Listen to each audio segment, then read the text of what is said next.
the other side of writing a book. What sort of book it is. It can be a business book, it can be a memoir, it can be anything. It can be a children's book.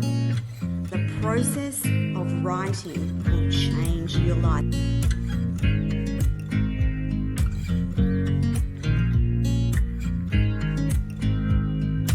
Hello everyone and welcome back to the Artist and Author Hour. I'm your host, Toni Lontis, and if you're listening to this live on LinkedIn, Facebook, YouTube, Twitch or Twitter, and now our own network, the Everyday Women's Network, please know that anything we talk about in the show today will have notes attached to the show wherever you're watching it. I encourage you to connect and reach out with our guest. I encourage you to grab their books because each and every one of the authors that we talk to on this show has an incredible message and an important place in this world. A reminder too that you can jump onto EWNTV.online and see the amazing content that we have curated there for you. We do lots of female-centric content and, of course, the men that champion the women in this world. Each and every week, before we get on with the show, I like to do a welcome to country, and it goes like this. I want to pay my respects to the people of the Yugambeh language region on the Gold Coast, Queensland, Australia, the traditional owners of the land on which we meet and broadcast, and I want to pay my respects to the elders past, present and emerging, and all Aboriginal and Torres Strait Islanders listening or watching today. Thank you for being part of this show and Australia's heritage. Now, our guest today is another amazing human by the name of Jem Fuller. Now, Jem is not only an author, but he does a phenomenal range of other things. So here's what you need to know. Jem is an international award-winning author, speaker, TEDx speaker, leadership coach, and retreat facilitator.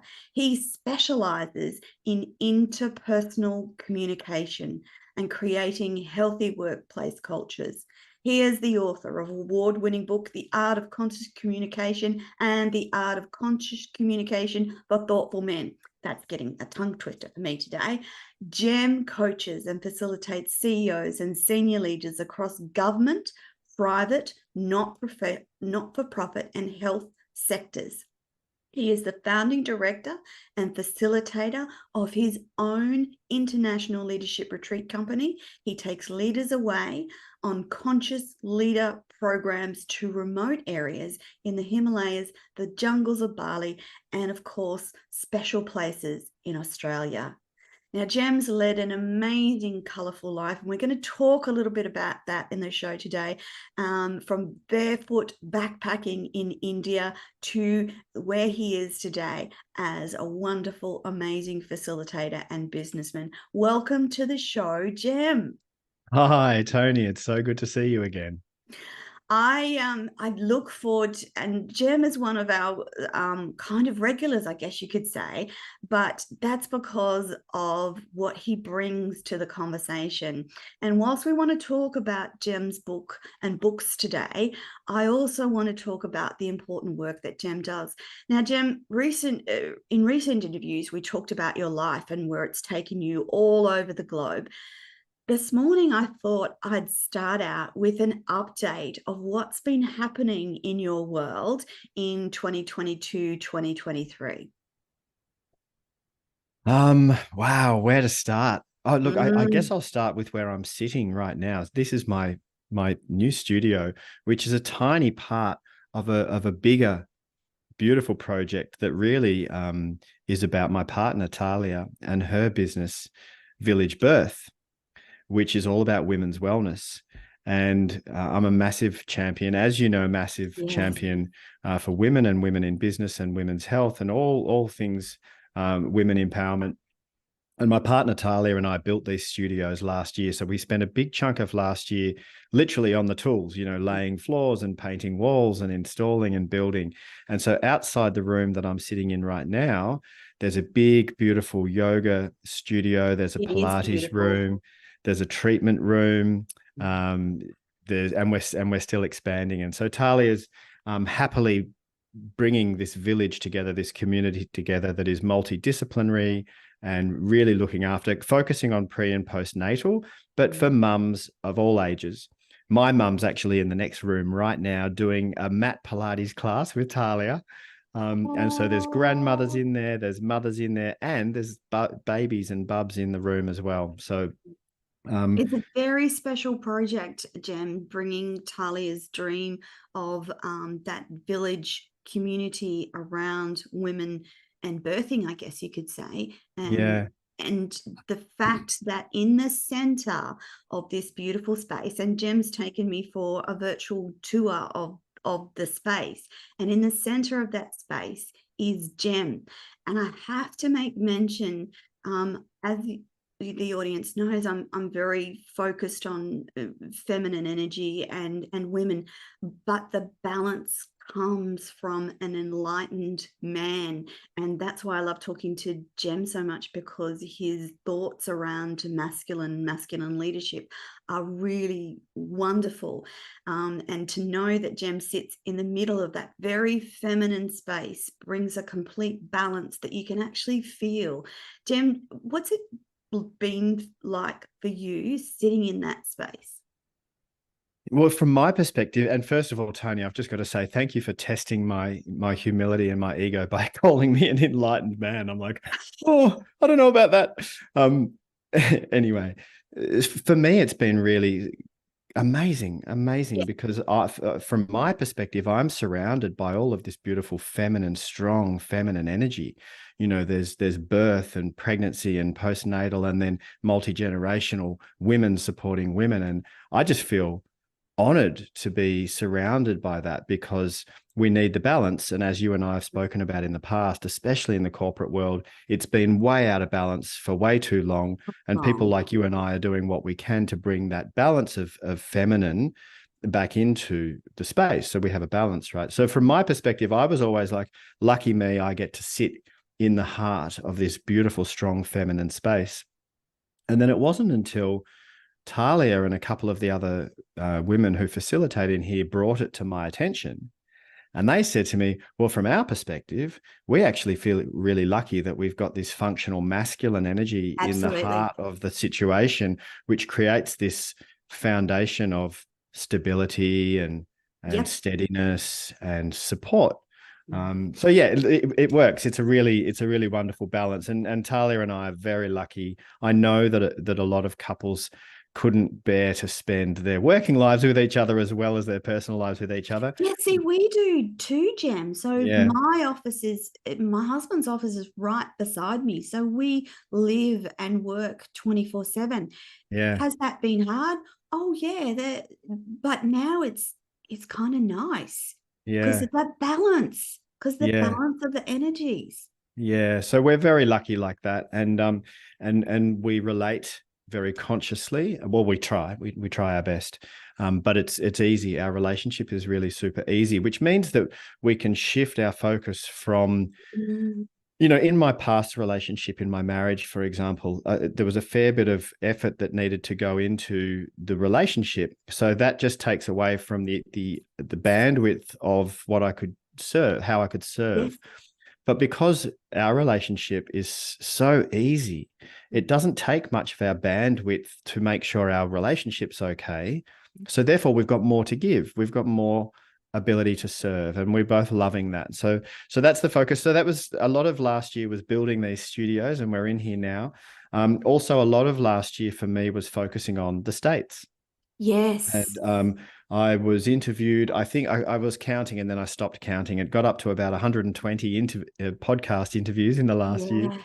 And then fortuitously connected with a really wonderful man in the States, Scott Miller, who hosts the Franklin Covey podcast on leadership. I think it's the most subscribed to leadership podcast in the world. Yes.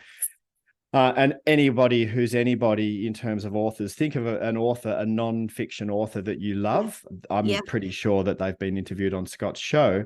And so I was happily blown away when Scott invited me on as a guest last year, because I'm not famous. But he wanted to have me on, which was lovely. And then that led to a friendship, and then him wanting to represent me in the States as Oh, my literary and speaker agent. And I said to him, all right, well, we should have lunch over this and make it real. So I jumped on a plane yeah. last year and flew over to LA to have lunch with Scott and his business partner, Toni. Mm. So that's all happening. They're out there looking for publishing deals in the States for me, which is very exciting. And I've joined a consulting group based out of Vancouver, which is called Alita Consultants. So a lot of my focus for Yeah. scaling my business has been in America. Mm. And then I'm very lucky here in Australia. My bread and butter work here as a leadership coach, working with executives in government departments and in the private and not-for-profit sectors, is healthy and vibrant, and I get to do my good work here. So I feel very blessed, very, very lucky. And we can't underestimate the work that Jem does in those government agencies, because that is where change needs to happen most importantly. Those leaders are governing and making decisions about Australia or America for that instance. And I'm going to touch on America in just a little moment, but that ability to have influence and sit with those leaders and make changes that would be better for humans and humanity is a wonderful space. And I know you say that you're not famous, but I actually believe it's the people that aren't famous that have the biggest impact across the world.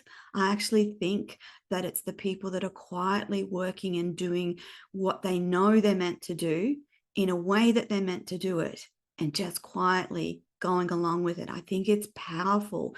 And the more people that can stand in that, I don't need to be a celebrity to do this work, is really beautiful. And so Yeah. whilst I want Jem to be like a name on a billboard somewhere, because I'm so passionate about the work that he does, conversely, I love that quiet assuredness of the space that you work in around leadership. Before I get on to America, I like to tap in and touch base with you around how you feel leadership in Australia is going, because there's been a decided lack of wholesome leadership, shall we say, in previous governments and across corporations. Do you still feel that it's shifting and changing, Jem? I think it's changing more fluidly in the private sector, Yes.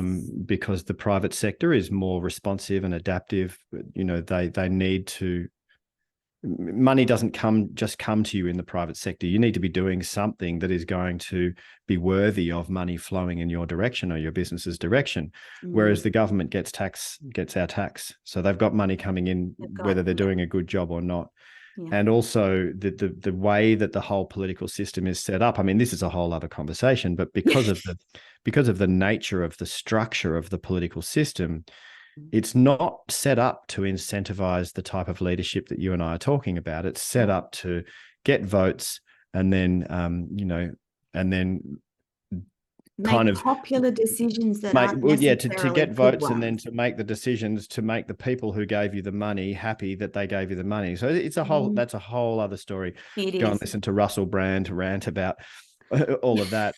But, Yeah. like you said, in terms of the work that I feel passionate and satisfied in doing, let me give you an example. There's a small government trust that is a client of mine here in Victoria. Yeah.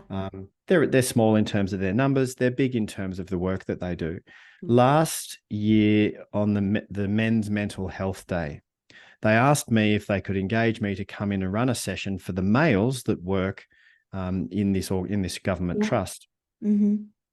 And I said, okay, I'll do that. But rather than you paying me what you would normally pay me, let's send that money to a men's mental health charity. And they agreed, and that was good. So we did that. And I got this room full of men to sit around in a circle. These are guys in suits, executives. Yes. Yeah.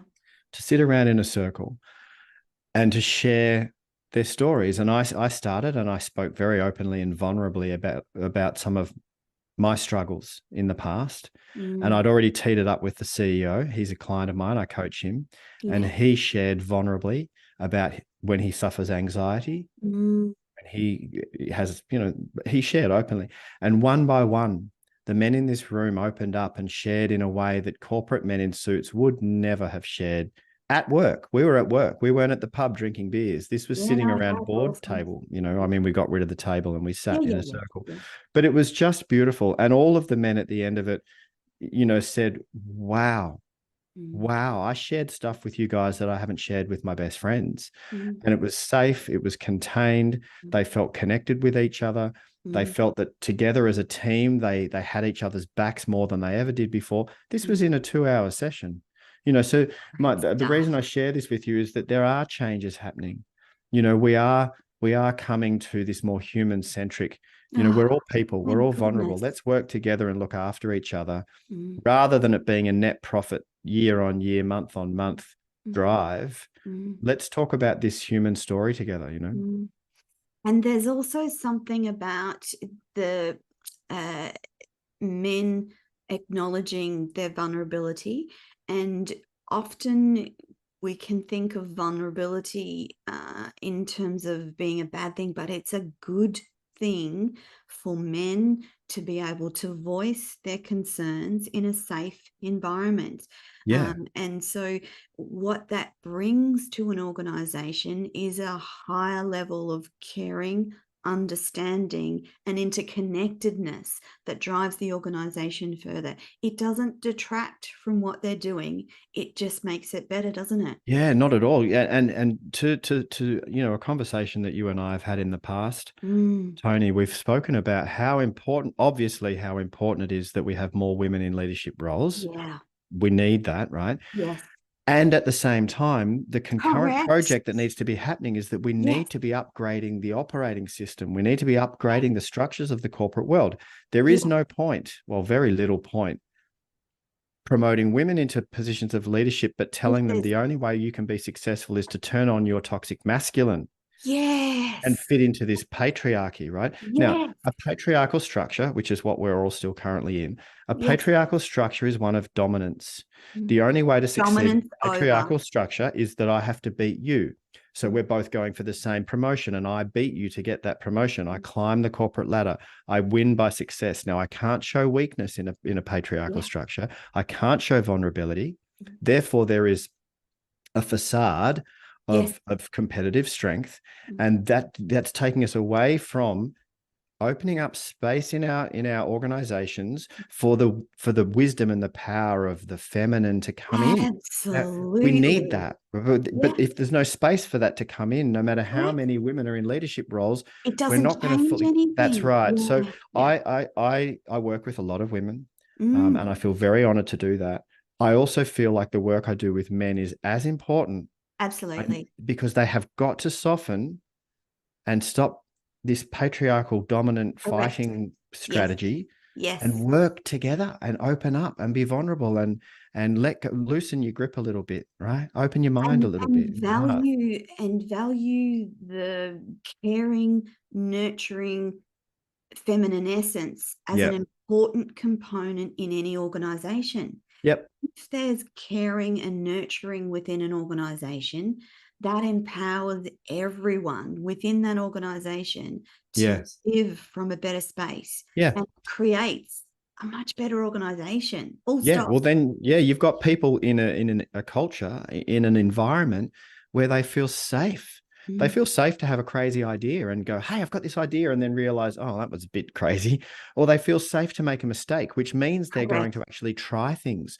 They feel safe to fall over and know that their team are there to help Come pick them pick up them up. and get on with it again. This is the environment that we want. If you're a business owner and you're still trying to run a top-down disciplinary post-industrial revolution type organization, you Yeah. are going to become irrelevant. People will just walk away, Absolutely, you know. absolutely, which is a great place for us to be heading towards as Mm, human beings. I'm going to come back and talk about the retreats in a moment, but I want to talk about America. So I spend most of my week talking to Americans and Canadians, and they're really suffering at a level of uh, I struggle to find the words, but what's going on in their country is not good. They, for one of the greatest democracies on the planet, they're struggling. And so, Jem, I'm really curious. So, from my perspective, Jem being US and getting into the US and doing the work that you do is a massively powerful thing to aim for, because if ever there was a time America needs leaders and leadership coaches like you, because it's a mess over there. And I feel a deep soul distress for what is happening across the US. So what's your experience been like? What are you seeing? What are you hearing? It's hard to generalize, isn't it? Because Yes. there's going to be so many different echo chambers, and there's going to be so many different lenses that people are looking through. For the people, for those that are struggling, there are also those that are thriving. You Uh-huh. don't get one without the other. Yeah. And then we also do need to be able to get a gauge on what's going on geopolitically and from a macro perspective, we do have to generalize, obviously. Yes. And so the things that you're saying, there are a lot of people that resonate with. Look, I'm hoping It's that it's more around the disparity between wealthy and poor. It's yeah, around yeah, healthcare. It's yeah, around social constraints. All of those is my general perspective of it. yeah, yeah, absolutely. And one of the scary things is that, Mm, and this wasn't necessarily designed, although the business model of social media has certainly perpetuated this, is the mm, division. yes, And then people politically, I'm sure there are some people that have realized they can capitalize on dividing definitely, people. So definitely. there's those machinations at play. But when we're saying you're either pro-choice or pro-life, and if you're either one, then the But other one is the enemy, that's right? not the truth, though. No, that's right. Or it would have you believe that you're either pro-vax or anti-vax, and if you're Yeah. either or, then the other one is the enemy, and they should be burnt. And Mm, then this woke movement where you say the yeah. wrong word and you should be cancelled, Yes. regardless of your intention, regardless if Yeah. you're pure of heart and you're trying to Yes. do good work, that you Yeah. should still be cancelled. So there's a lot of crazy, crazy stuff going on, and oh wow, I mean, look, I just watched, and I recommend anyone to watch Mhm. this. Tristan Harris, who Yes. put together the documentary The Social Dilemma, has Mhm, literally just mhm, started mhm. talking about the AI dilemma. If you Ah, go onto YouTube and yeah. type in the AI dilemma, it's an hour and it's worth watching. We should be lobbying government. I'm going on a bit of a tangent here, Tony, No, but no, that's fine. This is we perfect. we should be lobbying government to put regulation in place in regards to AI and what's getting rolled out. When we people, humans, when someone designs a new pharmaceutical drug, it has to They have pass to go tests through a before we whole heap leash of it out stuff. onto the population, Correct. right? When we design a new car, it needs to pass safety regulations before we let it out into the population. When any of these things, AI at the moment has no regulation at No, all, and it's and no. it's it's potentially dangerous. There's benefits that are coming from it, but it's also potentially dangerous. Anyway, I won't go on too much about this, but I think that that's worth watching, that And documentary. what was that again? It's the It's AI called The dilemma. AI Just Dilemma. At the moment, it's just an hour presentation that Tristan Harris and his business partner did to a room full of um, people interested. But yeah, it's definitely worth watching and sharing. And we need to, when you see it, Tony, you'll go. probably shoot me a Yeah. text message going, "Oh, thanks, I'm a bit worried, but thanks for letting me watch that." Anyway, so back to the state of play. Look, it is concerning, and so I'm even more passionate about my mission and my purpose Oh, I than ever before. absolutely, absolutely. When you told me that you were headed to the US to connect over there, I'm like, yes, the US needs Gem, really, really, Yeah. really needs Gem. Yeah. Just simply the things that I hear from my constant conversations, what people are thinking about. And yes, there are wonderful, powerful, amazing things happening, but there's also the depths of Mm. despair and the parity, the Mm. the inability to see another perspective Mm. the one that they hold dear. And Yeah. that is not just from everyday people, that's from leaders. And Yeah. that's concerning, because I like Yeah. to think that I can hold multiple perspectives in one space and work out what works for me. Yeah, and And yeah, at least be the conscious intention open. to open the mind as much as possible. And we talk about diversity, and the word gets thrown around, Yes. and I'm sure there are corporations that just try to get a balance sheet in terms of gender and culture, and make sure that we've got a good mix in there, so we can tick the box and say, look, we're a diverse organization. Diversity is so much more than just ticking a box so that you appear to be fair. It's way more than that. It's Diversity about is diversity of systems and opinion. Yeah, processes. it's about diversity of ideas. It's about Mhm. diversity of opinions. It's about, so this is the way I explain this.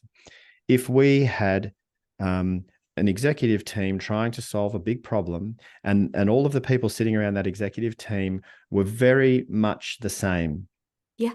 So in the past, it would have been white middle-aged males from Yeah. middle class going through university.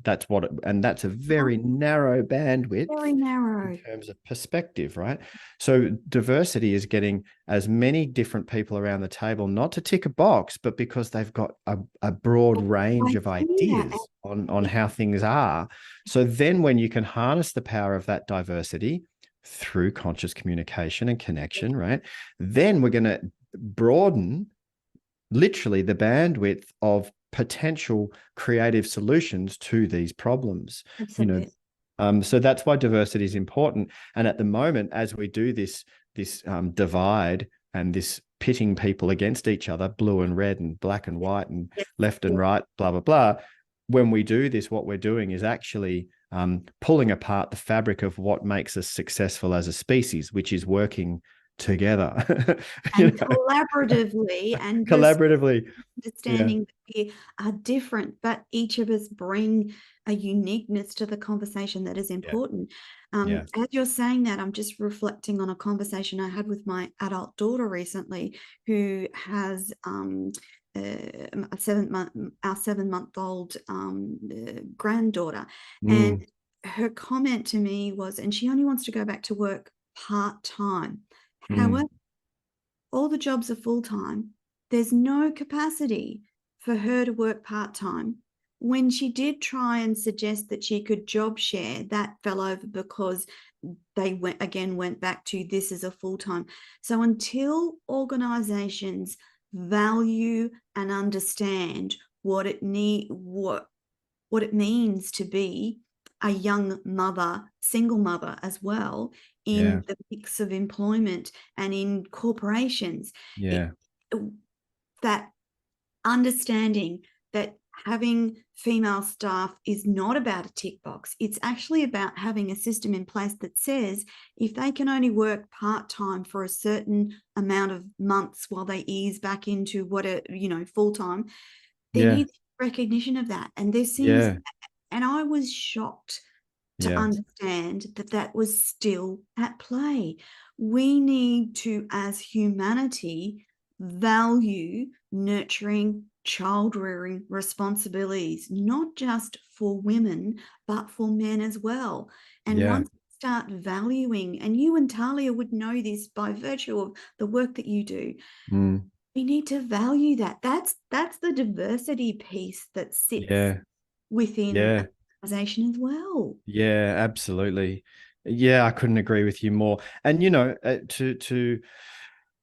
to feel like there's hope, which is important, because when we become hopeless, we give up and we go, oh, there's no point.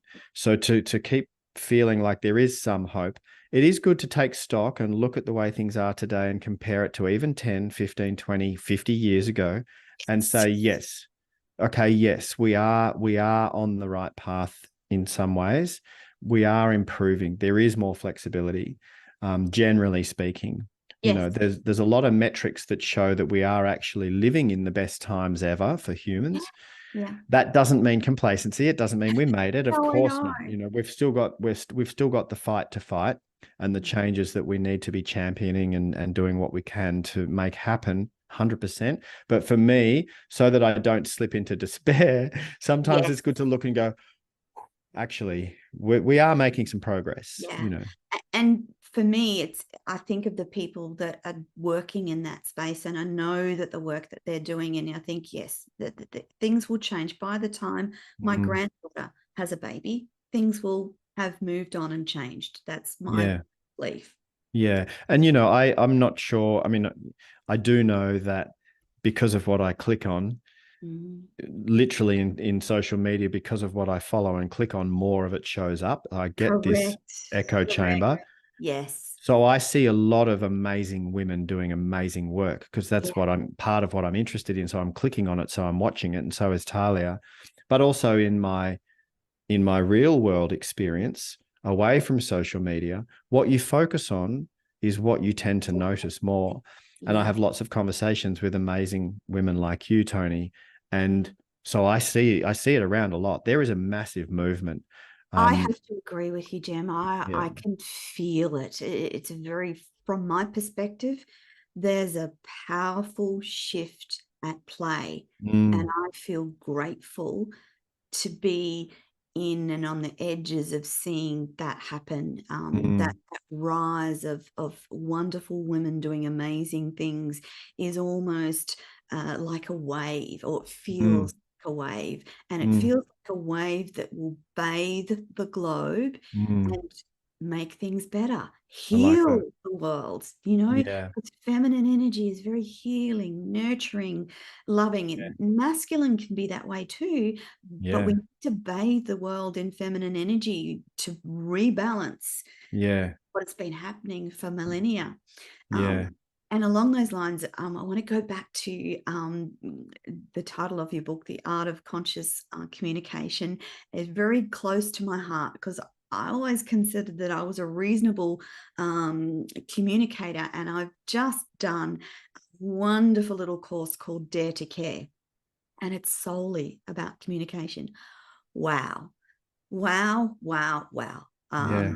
I gosh, I'd got it wrong on so many levels, and Uh-huh. which is a good thing because I like to be challenged. I like to think outside what I normally think, know, and feel. That's me. I love to go, oh, okay, I could do that better. Yeah. I could do that Yeah. better. But it Yeah. brings me back to some of the core of your work is around communication, Jim. Mm. And I wanted to touch on the art of conscious communication for thoughtful men, your book, and how that came about and what it talks about. And Yeah, sure. I started writing a book broadly about yes, communication and yes, more conscious communication. And then I engaged a book writing mentor, Susan Pierce in Sydney yeah, here in Australia, wonderful author and mentor. And Susan suggested to me that I pick an audience to write for rather than it being so broad. And yeah, she actually sowed the seed and yeah, said to me, I think this book would be really good for men. yes. And I agreed with her. And so then I started tailoring the manuscript towards men. Mm. It's funny though, Toni, the book got published a year ago and it's Yes. won an Isn't award and that it's doing well. And but it's mainly women that buy the book. oh yeah, You yeah, know, and I'm generalizing here, but yeah. generally speaking, men don't pick up self-help books or No, self-development books, no. unfortunately. They pick up how to make more profit books or how to win books. Um, anyway, so I'm getting messages from women around the world saying, thank you for writing your book. I had the most lovely email not long ago from a woman in Europe, and she said, I just wanted to say thank you for your book. It's going to inform the way I raise my sons. And that Oh, just melted my heart. I was like, oh, if that can just, if it's just one person in the world that feels like they're a better mother or father or parent because of the book, then I'm like, well, that's really good. I'm done. So that's how the book became for men. And I really, I do believe that men can get a lot better at communicating, generally speaking, of course. Um, and yeah, and it's really about more conscious communication, and more Oh conscious yeah, means more aware. And the yeah. more aware we are of ourselves and the part we're playing in the communication, the more aware we are of the other person or people, Mm. the more aware we are of the higher purpose of this communication. Why Oh, are we actually in yeah. communication right now? What's the purpose of this? The Mm. more aware we can be of the whole thing, the better we can be in our part of that, because quite often we are blind. We're blinkers on. We are very There's identified with that our. perspective word Yeah, again. yeah, that's right. We're very identified with our point of view. So Mm. if I'm pro-choice You're and not I'm going chatting with to. someone who's not, I'm so identified with my opinion, I'm not actually hearing them at all. I know that was the light bulb component, because like I said to you, I pride myself in being able to hold multiple perspectives. Mm, And the course sort of said to me, if you have one perspective and you're not aware or not willing to listen to the other perspective in a way that creates more awareness, mm, you're not communicating to the best of your ability. And it was an ap for me, mm. Jen, to just go, you need to listen from a different place. I guess that Yeah, you need to listen from a different place that is not combative, that is respectful. yeah. And part of one of the other elements of the course was around the charge we bring to an important conversation, Mm, and about removing that charge in an effort to move the conversation forward. So it was really powerful. And then I'm thinking, gosh, now I understand more why you work in this space, because mm. it has the power to change a whole range of things, and to Yeah, calm things down and achieve better outcomes. Yeah. And yeah, I did the course because like I said, I thought I was, okay at communication. And then I did this and thought, oh my goodness, I've got so much more to learn. And I'm like, yeah. the world needs to know this stuff. Yeah. Yeah, yeah, yeah, yeah. I couldn't agree more. It really does. Shouting at each other, Mm. across these digital divides of difference is not actually Yep. helping humanity. It's not getting us anywhere. Mm. And communication, the Latin original meaning of the word communication is a sharing, Mm. and the verb is to make common. Yes. To make common, so that we're coming to some kind of common understanding. And it doesn't always mean that I'm going to agree with the other person. You don't I have to, You but don't have to agree, but before putting your foot down and saying no, before Mm. that I'm going to put my opinion to the side for a second. Yeah. I'm going to let it go. It'll still be there when you come out the other end of the conversation. Your Yeah. opinion will still be there. I'm just going to put it to the side for a sec. I'm going to lean in And metaphorically, yeah. and with curiosity, I'm going Mm. to do my best to try and understand where you're coming from. Yeah. And it switches things, doesn't it, Jem? Completely. Yeah. Yeah. Completely. Completely opens things up for a different outcome, not one that you would have thought, but oftentimes a better outcome. Yeah. A better outcome. The differences are apparent. Mm. The differences in opinion, the differences in ideas, the difference in political agenda or religious dogma, that's all obvious. That's right there on the surface. Yeah. But for us to harness the power of this diversity, what we need to do first is connect on some commonalities. Mm. So can we just start this conversation, or at least I'm going to start this conversation by leaning in to try and understand you in a way that I can relate to and go, wow, you're human too. Yeah. You Yeah. need food and shelter. Yep. You love your family and your children. You grieve when someone dies, just Yep. like me. Yeah. We got a lot of stuff in common. Yeah. It's interesting. Like, I don't know if I've shared this story with you before, but many years ago, 1998, actually, on a bus in remote North Pakistan, and I was chatting with this university student, Uh-huh. a devout Muslim, and spoke good English because he was Yes. studying at university, and he was a young father. He had a couple of young kids, and I was 27 or 28 years old, and we were chatting, and I was curious about Islam because I had no idea about Islam. He was Yes. curious about my spirituality as an atheist and what did I believe in. And we were having this wonderful conversation, and there were so many differences. And he said to me, Jem, if we cut your skin here, and he touched my forearm, Mm. and then he said, if we cut my skin here, and he touched his own forearm, he said, we have the same colored blood. We do. You We and do. me, we are Yes. the same, he said. He said, we pang for the same comforts. Our heart swells for the same reasons. We cry for the same reasons deep down. And he made this beautiful comment Oh. that we're connected across these divides of, religion and atheism or Mm. political agenda or whatever. He said, we're actually the same. And Mm. that was really beautiful. And it's Oh, true. yeah. So if we can start from that place, and Definitely. then we can gently and respectfully explore each other's um, differences, then we're going to broaden our horizons, right? Yeah, absolutely. Absolutely. Jem, before we completely run out of time, I want to go back to the retreats. And I'd love you to explain to the audience your passion around retreats, why you Mm, run them, and what things you sort of cover. When's the next one? Are they up and going? Because I know that so all of us, any of us that have been involved retreats or run retreats, there's been like a hiatus because mm. wonderful virus that has been all over the globe. So you have retreats, Jem. Yeah, I love running retreats. It's my favorite I know. piece of work that I do. And the primary reason is that it's the most effective. I definitely. When people come away on retreat, um, from my experience anyway, from facilitating retreats, when people come away on retreat, they have the most profound, life-changing experiences. And Absolutely. I understand, or I believe that there are some key components to why that is. Yes, the content needs to be good. Yes, Mm, the facilitation needs to be good. But mm.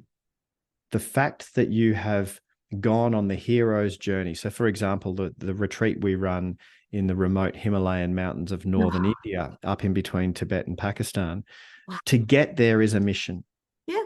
you know, and so it's like the hero's journey to get there, and then to trek up into the mountains. Now, this retreat's not for everybody. It's not that comfortable. In fact, it's not comfortable at all when we're up in the mountains. It's Imagine. adventurous.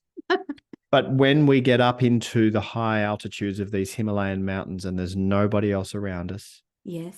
there's eagles soaring above us, and there's the stunning Himalayan mountains going off into Tibet, and it's beautiful and still.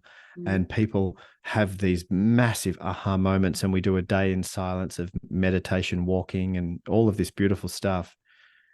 That's when people have this most profound perspective shift because they see their life from a place they've never seen it before. They're Yeah. completely out of their paradigm. They're physically in a very different place around the world, geographically different, culturally completely different. Yes. And then the content that I share is it's mind opening content, Yeah. Yeah. and that's the intention of it. So then they have these tools with which to take home and Yeah. do things differently. So that's why I believe retreats work, is that you actually Oh, remove yourself from the from everyday, your, and yeah, from the everyday, and you get away and you get some that's space. And why it's mm, important. It's because it yep. actually takes you away from the everyday. It takes you out of your comfort zone and into Mm, that space of of not normal or not your normal routine. yeah, that's right. So your That's mind is open space. to new Yeah. ways of thinking.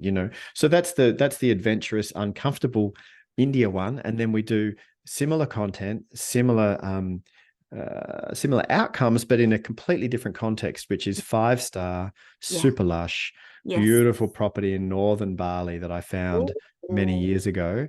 And no one knows about this property. It's tucked away in a valley in the jungles up in northern Bali, but it's just 5-star, and it's spa treatments and manis and pedis if you want them, and Yeah. massages and Just yummy organic food and cocktails, and but then still the same life-defining yeah. content. Yeah. And Talia and I run the retreats together, and she's a Pilates instructor and meditation teacher, and she guides you through some gentle mat Pilates and some meditation in the morning. Then I do the content. We do beautiful walks in the jungles, and so that's the other retreat that we Ah, run. See, that just lights my August. That's on in August. We've got room. Come What's away in my August, Tony. I'd love to have you next on that retreat. When's the next one? 17th, the Bali one is the 17th, the 23rd of August. 17th. Oh, and this Yes. Bali retreat, it used to be for women only. And I was very, very honored. And I felt super, super blessed that women would come away and have me hold space and facilitate a retreat for them. So that did not escape me. I felt very honored. And then I've had a lot of men and women with their partners saying, can we open this up, please? I really want, and men, I want to come on the Bali retreat. So we've opened it. So it's for everybody, and you can come single and have your own private villa to yourself, or you can bring your partner, or you can bring a friend and do twin share. So we've made it much more accessible for people. Oh, fantastic. Jem, if people go onto your website, will they be able to find information on the retreat? Yep. Just go to the website, click on retreats. Fantastic.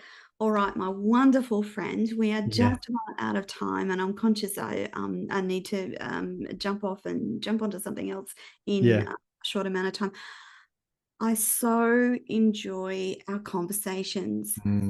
Love that you go where I ask you to go with freedom, and it's a lovely experience talking to you each and every time.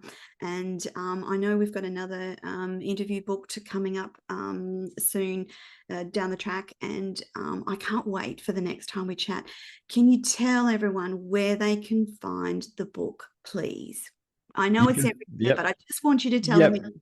So gemfuller.com, or if you're in the States, Amazon or Booktopia, anywhere you buy books, it's there. And so, please go grab the book. I would love it if you would watch my TEDx talk. Just jump on YouTube and type Gem Fuller into YouTube, and you can see my TEDx talk and everything else, gemfuller.com. Fantastic. Jem, thank you for spending time with me today. That, my friends, is your lot for this week. We will be back next week with another amazing author on the Artist and Author Hour. I'm tongue-tied from talking. Thank you so much, Toni. Thanks, Jem. Bye for now, everyone.